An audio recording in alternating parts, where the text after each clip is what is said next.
महाराष्ट्र सरकार की अहिल्याबाई होलकर कर्जमाफी योजना को लेकर बुल्ढाना में विरोध शुरू हो गया है। राष्ट्रवादी कांग्रेस पार्टी के शरद पवार गुट ने इस योजना को किसानों के साथ धोखा बताते हुए सरकार से 31 मार्च तक किसानों का 7/12 कोरा करने की मांग की गई है, अन्यथा तीव्र आंदोलन की चेतावनी भी दी गई है।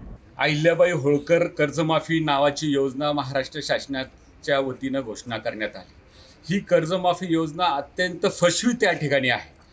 सरकार येत असताना देवेंद्र फडणवीसांनी सांगितलं होतं की आमचं सरकार जर आलं तर शेतकऱ्याचा 7/12 पूर्ण कोरा त्या ठिकाणी करू, परंतु त्यांनी 7/12 कोरा केला नाही। त्यांनी सांगितले की 30 सप्टेंबर 2025 रोजीच्या थकीत शेतकऱ्यांचं 2 लाख रुपये कर्ज माफ करणार त्या ठिकाणी आम्ही आहोत।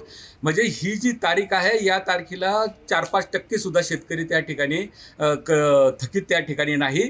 आमची मागणी या ठिकाणी अशी आहे की 31 मार्च 2026 पर्यंत सगळ्या शेतकऱ्यांचं कर्ज माफ त्या ठिकाणी झालं पाहिजे आणि ती 2 लाखाची मर्यादा नाही तर शेतकऱ्याकडे असलेलं सगळं कर्ज माफ करा, तरच तुमचा 7/12 कोरा करण्याचं आश्वासन पूर्ण होईल। ही योजना ही फसवी आहे, याचा आम्ही धिक्कार करतो, निषेध करतो।